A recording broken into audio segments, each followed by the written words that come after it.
नमस्कार, मैं हूं नीरज नागर एचपीएम केमिकल एंड फर्टिलाइज़र की तरफ से।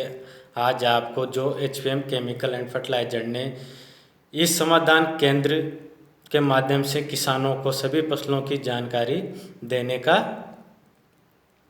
अभियान चला रखा है।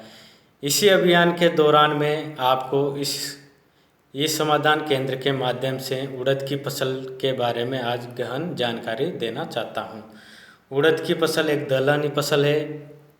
ये प्राय नम और गर्म मौसम की फसल है। इसको लगभग हम खरीफ के मौसम में बुआई करते हैं। उड़द की फसल लेने के लिए सबसे पहले हम भूमि का चुनाव करते हैं, किस प्रकार की भूमि होनी चाहिए। तो इसके लिए हम हल्की रेतीली, दोमट और मध्यम प्रकार की भूमि का चयन करते हैं जिसमें पानी का अच्छा निकास हो। वही भूमि हम सबसे उपयुक्त मानते हैं। जिस भूमि का पीएच मान 7 से 8 हो वह भूमि सबसे ज़्यादा उपजाऊ भी मानी जाती है। अब हम खेत की किस प्रकार तैयारी करें, तो बरसात आने से पहले हम खेत को 2 से 3 बार गहरी जुताई करके पाटा लगाकर समतल करके छोड़ देते हैं, जिससे खेत में बारिश आने पर कहीं भी पानी का भराव ना हो। इसके बाद हम बात करते हैं बीज का चयन, किस प्रकार का बीज हमें लेना चाहिए। तो ज़्यादातर हम देखते हैं लगभग उड़द की फसल के लिए हम T9 और T27 किस्म का ही सबसे ज़्यादा हम चयन करते हैं। ये किस्म लगभग 80 से 90 दिन में पककर तैयार हो जाती है, इसलिए हम सबसे ज़्यादा इसी किस्म का उपयोग करते हैं। अब हम सबसे महत्वपूर्ण जानकारी ये है कि हम बीज कितना लें। तो उड़द की फसल की बुआई करने के लिए लगभग 12 से 15 किलो प्रति हेक्टर के हिसाब से बीज हम लेते हैं। बीज लेने के बाद बीज उपचार क्यों ज़रूरी है, बीज उपचार की आवश्यकता अब क्यों पड़ती है।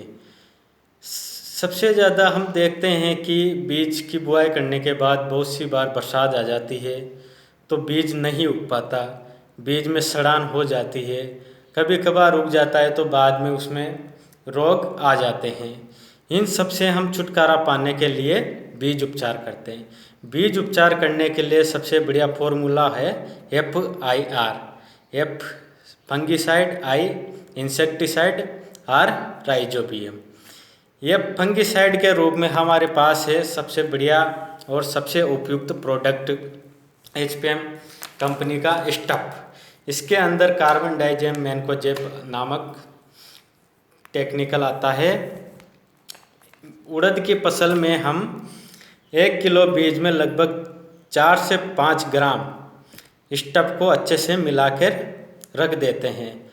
बीज उपचार हम लगभग 20 से 25 दिन पहले भी करके रख सकते हैं, इसमें कोई परेशानी नहीं है। स्टफ से करने के बाद हम जैसे हमारे उड़द के बीज को कभी कभार दीमक की शिकायत हो जाती है, तो उससे बचाव करने के लिए हम आई कीटनाशक से बीज उपचार करते हैं। अब कीटनाशक में हमारे पास है तम्मा, जिसके अंदर थाइमेथोक्साम 30% FS आता है। उससे हम 3 से 4 ml पर kg के हिसाब से बीज उपचार कर लेते हैं।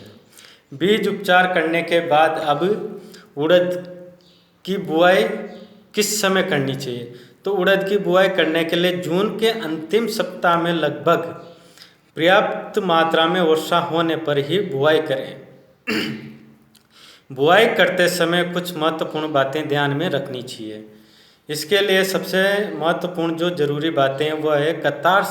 उड़द की बुआई करते समय कतार से कतार की दूरी 30 सेंटीमीटर होनी चाहिए, पौधे से पौधे की दूरी 10 सेंटीमीटर होनी चाहिए और बुआई करने के लिए 4 से 6 सेंटीमीटर गहराई पर ही बुआई करें।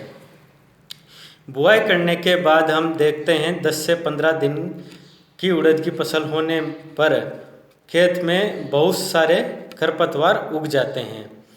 उन खरपतवारों को नष्ट करने के लिए सबसे पहले हम खरपतवार का सही चुनाव करते हैं। कौन से खरपतवार में कौन सी दवा लगेगी, जिससे हमारा पैसा वेस्टेज न जाए। हम ज़्यादातर देखते हैं उड़द की फसल में चौड़ी और सकड़ी पत्ती के खरपतवार उग जाते हैं। तो चौड़ी पत्ती के लिए हमारे पास जो HPM केमिकल एंड फर्टिलाइज़र के पास जो चीता नाम से दवा आती है, जिसमें इमिजा थापर 10% SL आता है, वह चौड़ी पत्ती के लिए सबसे उपयुक्त माना जाता है। इसी के साथ जो उड़द की फसल में सकड़ी पत्ती के खरपतवार उग जाते हैं, उनके लिए कलिसी नाम से दवा आती है, वह सकड़ी पत्ती के लिए सबसे उपयुक्त मानी जाती है। चीता और कलिसी को दोनों को एक साथ मिला के जब खरपतवार 2 से 3 पत्ती का हो और 10 से 15 दिन की अवस्था में हो, तो चीता और कलिसी को दोनों को बढ़िया अच्छे से मिक्स करके लगभग 1 लीटर चीता और 1 लीटर कलिसी लगभग 1 हेक्टर में अच्छे से स्प्रे कर देना चाहिए, जिनसे सारा खरपतवार ख़त्म हो सके। खरपतवार ख़त्म होने के बाद लगभग फसल में 30 से 40 दिन के अंतराल पर हीलियोथिस, पत्ती मोड़ा कीट, बिस्सू बर्ग ऐसे कीट फसल पर अटैक कर देते हैं, जिससे हमारी उड़द की फसल के पत्ते इल्लियाँ खा जाती है। इसके नियंत्रण के लिए हमारे पास परमिट 99 या हीटालक्स 2 ऐसे प्रोडक्ट है, जिनका हम स्प्रे करके इन कीट जैसे इलियोतिस या पत्ती लपेटक ऐसे कीटों की हम रोकथाम कर सकते हैं। इसके बाद जैसे ही हमारी फसल 40 से 50 दिन की होती है, फूलों की अवस्था होती है, उस टाइम पे फूल निकलने की सबसे अच्छी अवस्था होती है। उसी टाइम पे हमारे पास एक 24 कैरेट विश्वव्यापी नामक प्रोडक्ट है, जिसके अंदर जिब्रेलिक एसिड आता है। उसका हम अगर 40 से 50 दिन की अवस्था में अच्छे से स्प्रे कर दें, तो हमारे फूलों की संख्या बहुत ज़्यादा हो जाती है, जिससे हमें पैदावार भी अच्छी मिलती है, गुणवत्ता भी अच्छी मिलती है। इसी समय पर हमारी फसल में सकिंग पेस्ट जैसे एपिड जैसे थ्रिप्स नामक रस चूसक कीट का भी अटैक हो जाता है।